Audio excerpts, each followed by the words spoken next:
In our last video, we talked about why investing is so incredibly difficult. And now we're going to talk about, well, what do the advocates do about that? Well, the advocates' investment philosophy is built completely around discipline. In our understanding, the way to overcome emotional and other biases and feelings is through using discipline.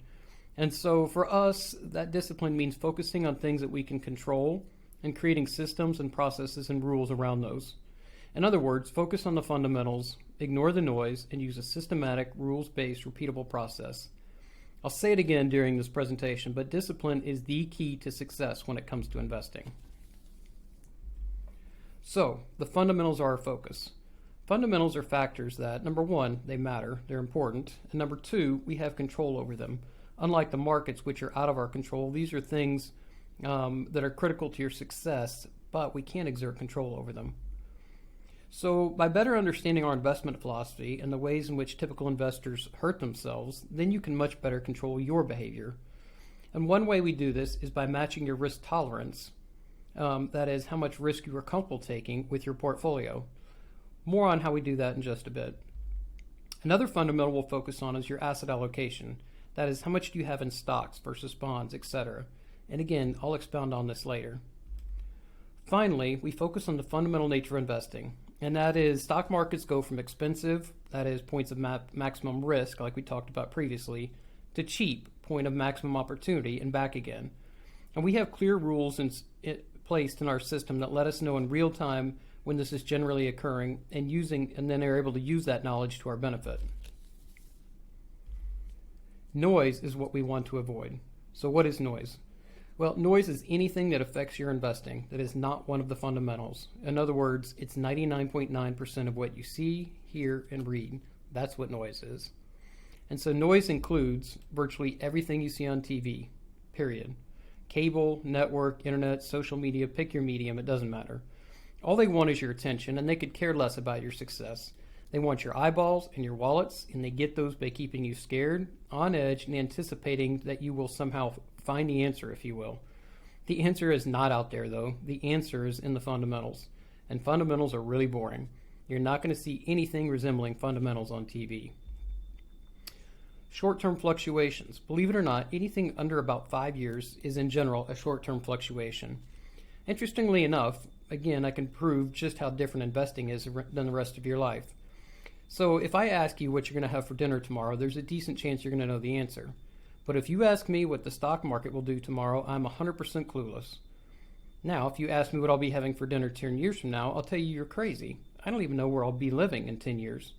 But if you ask me what stock market returns will be like for the next 10 years, I have a pretty reasonable idea.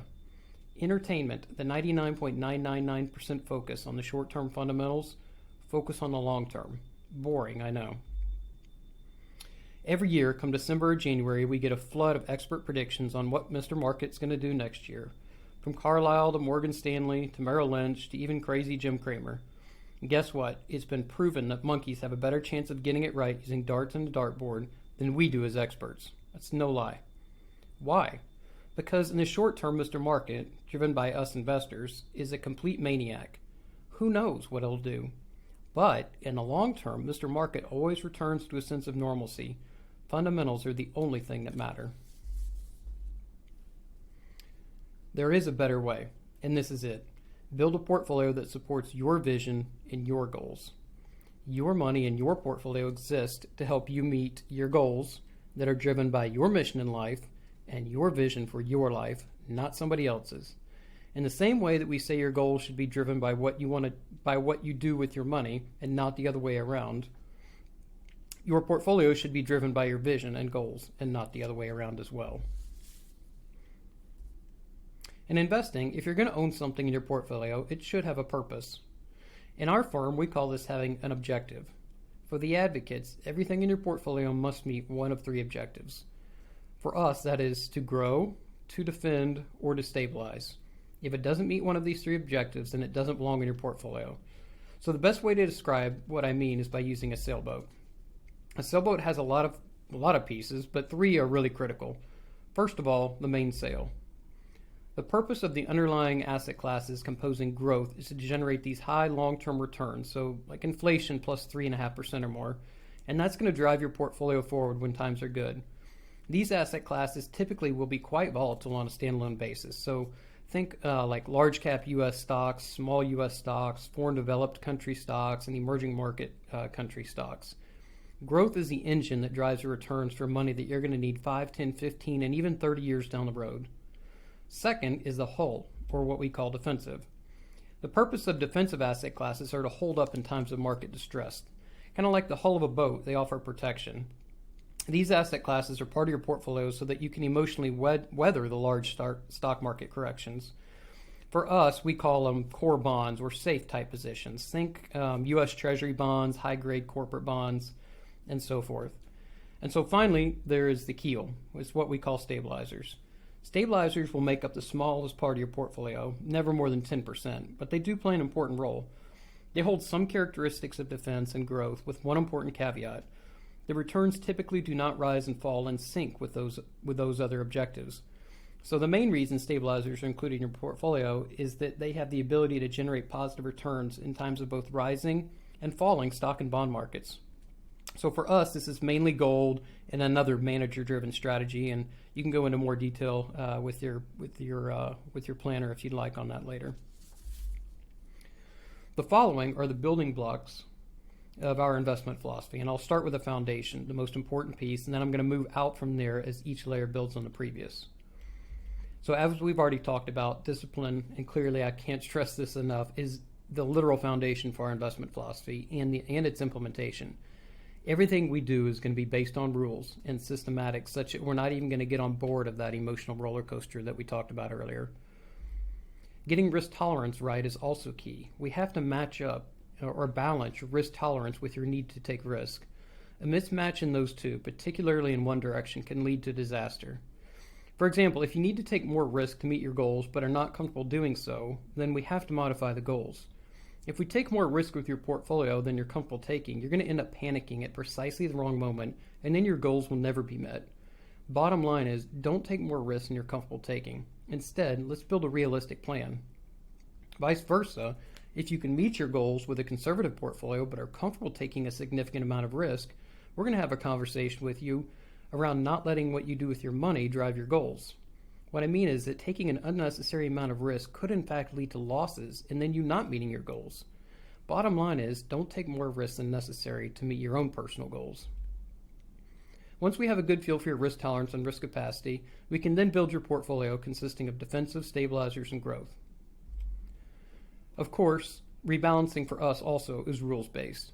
If any target allocation gets more than 20% out of whack because it's gone up or down a lot, we rebalance back to target. So, for example, if you're supposed to have 20% in foreign developed stocks and it's risen to 24% or fallen down to 16%, then we're going to rebalance that back up to 20%. Finally, we have something called valuation and momentum. Once we have your strategic allocation in place, we do consider two factors, primarily valuations and then secondarily momentum. But this is really only with respect to the growth objective, that is, stock markets. When U.S. large cap stocks are cheap, that is, close to the point of maximum opportunity, we want to own more because, like Warren Buffett, we know we're getting them on sale. When you buy stocks on sale, future long-term returns are going to be higher. But the flip side also holds true. The closer we are to the point of maximum risk when they're expensive, the less we want to own because we're not getting a good deal. It's simply a slight under-overweighting for us. We don't go all in, we don't go all out because we never know where the actual tops and bottoms are going to occur. And then second, we layer on something called momentum on top of valuation. Stock markets are driven by people, and people tend to be like everyone else. They don't want to be different or stand out. That is called a herding mentality, and that leads to a market that's when it's trending higher, it tends to continue to trend higher, and vice versa. So we take advantage of this by going slightly overweight when momentum is positive or up, and slightly underweight when it's trending negative or down. It's really that simple. So to sum it up then, we use a rules-based, systematic approach that takes advantage of other investors making undisciplined decisions that are driven by their behavior that serves them well in the rest of your life, but ends up hurting them badly when it comes to investing.